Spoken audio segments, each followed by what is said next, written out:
Doo-doo-dee. It's Nandi! Hello friends. With the September patch, many people have been excited about the rework of Abaddon and where he fits into the meta. In a lot of ways he is like an entirely new character, especially since players will likely not have used him before. We'll go over the rework, talk about his abilities, and of course his raid implications with lots of replays to sink our teeth into.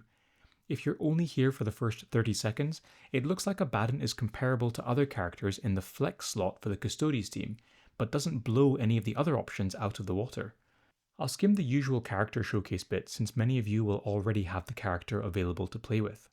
The traits haven't been reworked, but it is worth pointing out that Abaddon is currently the only character with Terminator armor that can also move 3 hexes in one turn. That makes him incredibly tanky in the right conditions and also reasonably mobile. His defensive stats have been buffed fairly significantly, and you can see the old stats here in blue and the new stats here in red. His new active ability is shown here on screen. In essence, the active now sets Abaddon's health to roughly 65% instead of 50%. It also causes Abaddon to attack twice in one turn, which is relevant when we come to his passive. Frequently, you will want to use this as early in battle as possible. However, in modes like Horde mode, you can use it as a heal when Abaddon is on low health. His passive ability has also been tweaked. It gives a static damage buff to all friendly Chaos units within 2 hexes. The damage buff gets stronger depending on how many times Abaddon has attacked already, so you can see how the active intertwines with this ability. Right, let's take a look at how these things work in gameplay. At baseline, you can see Abaddon providing some passive damage buff.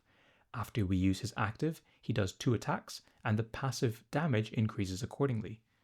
Attacking with Abaddon's ranged attack also triggers his passive. Abaddon has a relic called the Talon of Horus that he can equip at mythic rarity. In this clip, Abaddon's passive starts off with 596 bonus damage. After using his active to attack Calgar, he damages both units on the side and then attacks again. It counts as 4 attacks, so his passive bonus ticks up to 1076, which is 4 ticks higher than before. The patch also brings with it the rework of the Black Legion faction trait, Let the Galaxy Burn. If a unit with this trait attacks someone standing on any hex effect, it gains +1 hit. If there is no hex effect, the unit has a 33% chance to gain 1 hit and apply the Despoiled ground hex effect under the target. Where I needed to think a bit more was around the extra damage for Chaos units. The bottom line is that it is really hard to gain this bonus for your own characters. Basically, what you need to do is kill an enemy and apply Despoiled ground to the hex, for which you have a 33% chance. Then you need to put one of your Chaos units onto the hex, and then on the next turn, your unit takes direct damage, but gains 15% damage output to non-Chaos units. That's a lot of conditionals and hoops to jump through. The other side to that is if you attack an enemy Chaos unit and apply this hex effect, then you are actually giving that unit bonus damage against your own troops. Clearly the build around aspect for Abaddon is his passive. At max settings we can compare him to other character buffers. Abaddon's buff starts off low, with numbers identical to Aethana, but then scales up to above even Ragnar's Warhowl damage buff. Clearly there is a lot of power in the ability, but the balance is that it is quite difficult to achieve that final damage buff total. Most people won't have the Talon of Horus relic, so let's put this into a raid framework for analysis and graphing. Most of the time in Guild Raid you aren't able to melee attack a boss on turn 1. You can probably attack one spawn.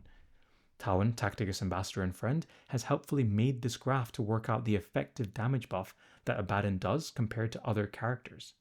It isn't an exact science, since some characters will give bonus crits with their buffs or other conditional effects, but it does give you some idea. Here, in blue, you can see Abaddon's damage buff over time compared to other traditional damage buffers. On the surface, Abaddon's buff compares favourably to other characters in the game, even if it takes longer to build up. However, when we look at total effective buff delivered over 6 turns, you can see that only on turn 6 does Abaddon's buff equal Trian's. For the fun of it, I've also included a graph here with sort of best case scenario numbers. Here, Abaddon gets 3 stacks on his passive on turn 1, 4 stacks on turn 2, and then 2 stacks thereafter until he hits his damage cap. I can't actually think of a scenario where he can achieve that at present, but bosses could change, and you can see how in those conditions it would make him significantly better than the current field. Thanks to Talon, Tacticus Ambassador and Friend for the graphs. The Custodes team has been talked about where the centerpieces are Carrion and Trion, and the purpose is to get characters who get additional non-normal attacks in order to maximize the damage output from Trion. Abaddon has that extra non-normal attack, which is great, but he doesn't have the rapid assault trait, so it doesn't line up well with Dante. No bonus damage, nor chance for extra hit. I guess to summarize, Abaddon is a good buffer, he does okay damage on his own, and he benefits from Trion, but not Dante as part of the Custodes team. So in theory, he fits the team, but let's see how he compares when we look at some raid fights. Okay, so here we have Belisarius' Call at Legendary 4 with both side bosses down. Our characters here are all maxed out to Mythic just to give them an even comparison. In the first replay you can see Ragnar in the flex slot on the left and Abaddon on the right. As we have already established, Call is a boss that does the same predictable behavior depending on his opening. I'll let the replays run through and point out a few tactical things as we go along. Call tries to use his beam attack to capture as many of our units as possible. By understanding that, we can control where the boss moves and structure our fight accordingly. In both of these replays, that lets us bait him successfully into desirable positions, and we even get an early high ground advantage in the Ragnar fight. The other thing that is quite nice from the Abaddon replay is that the Terminator armor makes Abaddon incredible at tanking the beam attacks. He shrugs off 75% of the damage and is able to help with our positioning while simultaneously stacking his passive for Karn's benefit. I'll let this replay run through for a while before moving on to Mephiston in case this is helpful for anyone. We see pretty similar scores here. Abaddon's team underperforms slightly, but the difference is small and probably a result of not being able to get high ground early enough.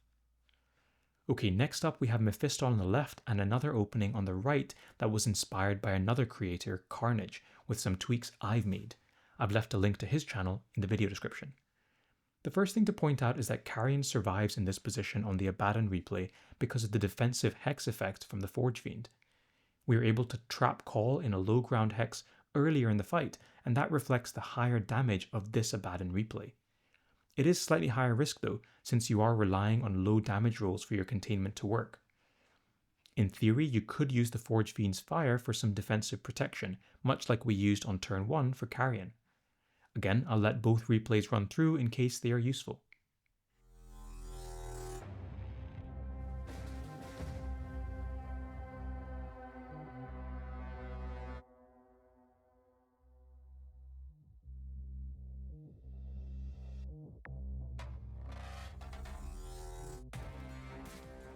So I guess what are the takeaways? For Legendary 4 Call, all three characters in the flex slot perform reasonably similarly. Ragnar's lower damage is mitigated by the fact that we are able to give him high ground when he is attacking, which lets him overcome the weakness that his low pierce would otherwise have had against higher rarity bosses. If you are a newer player and trying to figure out who to build for this team, you have a lot of options. Personally, what puts me off Abaddon is the fact that I like my units to be mobile for that crucial turn 1 positioning that lets me control the boss movement for the rest of the fight. In that sense, Abaddon's movement of 3 is a downgrade compared to other flex slot options. However, I am not naive enough to neglect the potential here. Particularly if you can get Abaddon his relic and get some early stacks in, he becomes an incredible option and a much better buffer than anyone apart from Helbrecht. Abaddon could also be used in a Chaos team, but we don't have enough good multi-hit Chaos characters there until we get some reworks. I've spent a lot of time in this video focusing on Abaddon's performance in guild raids, and I think I'm going to give him a 4 there for now, pending more information and reworks. I could see that number going up, but also down as more information comes to light. In Horde mode, he is a tanky character that can effectively kill 2 enemies per turn while providing a good buff to nearby Chaos allies. I like that, and his active can be used as a heal in a pinch. I've given him a 4 here as well. What about War? I'm less convinced of him in this mode, but I think overall Terminator armor is a good trait to have for PvP, so I'll start with a score of 3. Okay, there you have it.